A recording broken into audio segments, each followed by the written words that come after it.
सार्वत्रिक निवडणूक 2025 खुलताबाद या अनुषंगानं बघितलं गेलं तर जिल्ह्याचे जिल्हाधिकारी स्वामी सर यांनी आत्ताच आढावा बैठक घेतली आणि आढावा बैठकीमध्ये त्यांनी सर्वांशी देखील संवाद साधलेला आहे आणि याच अनुषंगानं बघितलं गेलं तर प्रत्येक जे विभागाचे जे कर्मचारी अधिकारी असतील त्यांना देखील सूचना देण्यात आलेल्या आहे. ते आपल्यासोबत आपण त्यांच्याकडनं जाणून घेऊया. सर नमस्कार. जे आत्ताच तुम्ही जी आढावा बैठक घेतली या आढावा बैठकीच्या अनुषंगानं प्रशासनाने निवडणुकीची कशी तयारी करण्यात आली आहे? नमस्कार. खुलताबाद नगर परिषदेच्या सार्वत्रिक निवडणुकीमध्ये आमची संपूर्ण निवडणूक यंत्रणा सज्ज झालेली आहे. मतदान प्रक्रिया करण्यासाठी लागणारे इलेक्ट्रॉनिक वोटिंग मशीन, लागणारं साहित्य सर्व उपलब्ध झालेलं आहे. मतदान प्रक्रियेसाठी आणि मतमोजणी प्रक्रियेसाठी जो अधिकारी कर्मचारी वर्ग लागणार आहे त्यांचे नियुक्ती आदेश पार पडलेले आहेत. मतदानासाठी नियुक्त केलेल्या कर्मचाऱ्यांचे 2 प्रशिक्षण वर्ग पूर्ण झालेले आहेत. तिसरा प्रशिक्षण वर्ग पुढच्या 1-2 दिवसांमध्ये संपन्न होणार आहे. पूर्ण शहरामध्ये शांतता व सुव्यवस्था राहावी यासाठी 25 लोकांवर आम्ही प्रतिबंधात्मक कारवाई केलेली आहे. खुफिया एजन्सी आम्ही ऍक्टिव्हेट केलेली आहे आणि एकंदरीतच निवडणुकीची जे कामकाज आहे ते अत्यंत पारदर्शक पद्धतीने होईल या दृष्टिकोनातून आमची यंत्रणा काम करत आहे. आता एकीकडे बघितलं गेलं तर जे मतदान केंद्र आहे या मतदान केंद्रावर जे सीसीटीव्ही आणि या प्रकारे किती टक्के वेबकास्टिंग होणार आहे? नाही, वेबकास्टिंगचा या नगर परिषद निवडणुकीमध्ये विषय आलेला नाहीये, त्याच्या काही सूचना नाहीये. संवेदनशील, अतिसंवेदनशील असे काही मतदान केंद्र असेल तर हा विषय समोर येतो, परंतु खुलताबाद नगर परिषदेमध्ये 19 मतदान केंद्र आहेत. असा कुठलाही विषय या ठिकाणी वेबकास्टिंगच्या बाबतीमध्ये आलेला नसल्या कारणानं आपण त्याची सोय तशी केलेली नाहीये.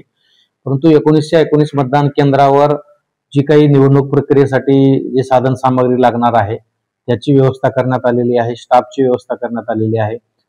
झोनल ऑफिसरची नियुक्ती करण्यात आलेली आहे. एका झोनल ऑफिसरकडे 4-5 मतदान केंद्राची जबाबदारी देऊन जी 5 ते 10 मिनिटांमध्ये प्रत्येक मतदान केंद्रावर ते पोहोचतील या दृष्टिकोनातून आणि शहराच्याच पेरीफेरीमध्ये निवडणूक असल्यामुळं बाकी फार काही काळजी करण्याचं कारण नाही. आता बघितलं की स्थानिक पातळीवर बघितलं तर निवडणुकीच्या अनुषंगानं जी गुंडगिरी असतील, दारू वाटप असतील, तसेच पैसे वाटप रोखण्यासाठी प्रशासनाने कशी तयारी केली?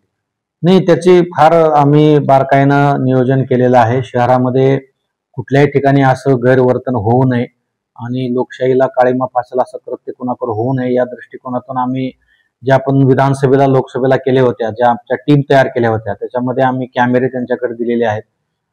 स्टॅटिस्टिकल आम्ही 2-4 ठिकाणी आम्ही त्याची व्यवस्था केलेली आहे आणि फिरते पथक पण आम्ही ठेवलेले आहेत आणि रिस्पॉन्स टाइम हा 0 ठेवण्यासंदर्भामध्ये आम्ही आग्रही आहोत. कुठलीही तक्रार कुणाकुणी आली म्हणजे ते विशिष्ट लोकांकुणाची यावी किंवा विशिष्ट व्यक्ती कोणी यावी असे नाही. सामान्य माणसाने जरी तक्रार केली तरी त्याची तातडीने दखल घेतली जावी आणि 0 रिस्पॉन्स टाइम असला पाहिजे. या दृष्टिकोनातून कुठेही काय असं होत असेल तर पोलीस प्रशासन अतिशय कडकपणे त्यांच्यावर कारवाई करेल. आता मतदारांचा टक्का वाढवण्यासाठी प्रशासनाने यंदा कोणती नवीन योजना किंवा राबवली आहे? मतदानाची घसरती टक्केवारी हा सर्वांसाठी चिंतेचा विषय आहे. नगर परिषद निवडणुकीमध्ये सुद्धा जास्तीत जास्त मतदान व्हावं यासाठी राज्य निवडणूक आयोगाने सूचना दिलेल्या आहेत आणि त्या दृष्टिकोनातून आम्ही प्रत्येक नगर परिषदेमध्ये प्रयत्न करतोय. आजच्या बैठकीमध्ये पण मी त्या सूचना दिलेल्या आहेत. महाविद्यालय स्तरावर वक्तृत्व आणि वादविवाद स्पर्धा ठेवायला सांगितलेली आहे. 5वीच्या पुढच्या विद्यार्थ्यांची एखादी मोठी रॅली गावामध्ये काढून सर्व नगर परिषद मधल्या नागरिकांना मतदान करण्याचं आवाहन केलेलं आहे. RO असतील, ERO असतील, SDM असतील, SDPO असतील यांचंही आव्हान एक ऑडिओ व्हिडिओ क्लिपच्या माध्यमातून या 2-3 दिवसांमध्ये वेगवेगळ्या प्रसार माध्यमातून सोशल मीडियातून लोकांपर्यंत पोहोचवणे.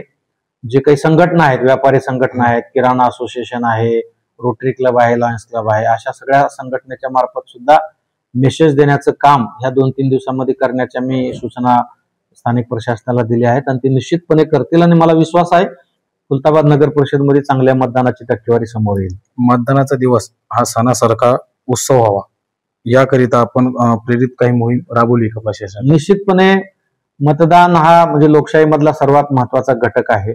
लोकशाहीची फळं सगळ्याला चाकायची असतात पण मतदान करायला मात्र बरेच लोक दांडी मारत असतात.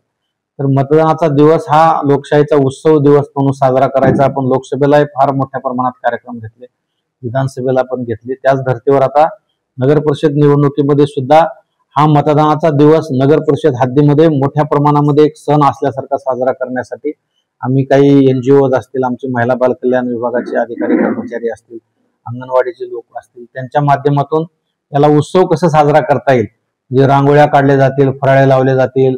आम्ही एक सखी मतदान केंद्र आम्ही पंचायत समितीमध्ये तयार करतोय. त्या ठिकाणी सगळ्या महिला आमच्या ज्या भगिनी आहेत मतदान केंद्रावर त्या काम करतील. आदर्श मतदान केंद्राची आमची संकल्पना आहे. त्या ठिकाणी एका मतदान केंद्रावर आदर्श मतदान केंद्र पण करायच्या सूचना आम्ही देतो, जेणेकरून लोकांना ते अट्रॅक्ट होईल आणि जास्तीत जास्त मतदान होईल. निश्चितपणे मतदानाचा दिवस मतदानाचा उत्सव म्हणून साजरा केला जाईल. एक शेवटचा प्रश्न, जे दिवंगत आणि ज्येष्ठ नागरिक आहे आणि जे ग्रामीण भागातले मतदानासाठी येणार आहे त्यांच्यासाठी काही सोयीसुविधा उपाययोजना केलेल्या आहेत? नाही, यामध्ये लोकसभा विधानसभेला भारत निवडणूक आयोगाने त्या सूचना दिल्या होत्या होम वोटिंगच्या, पण राज्य निवडणूक आयोगाने तशा काही सूचना दिलेल्या नाहीये. त्यामुळे त्या पद्धतीची काही व्यवस्था आपण केलेली नाहीये. परंतु मतदान केंद्रावर जे ज्येष्ठ नागरिक येतील किंवा दिव्यांग व्यक्ती येतील त्यांना प्राधान्यक्रमानं त्या ठिकाणी मतदान करू दिलं जाईल. किंवा आमच्या काही महिला आपल्या लहान बाळाला वगैरे कडेवर घेऊन मतदानासाठी येत असतील तर त्यांना सुद्धा प्राधान्यक्रमानं त्या ठिकाणी मतदान करू दिलं जाईल.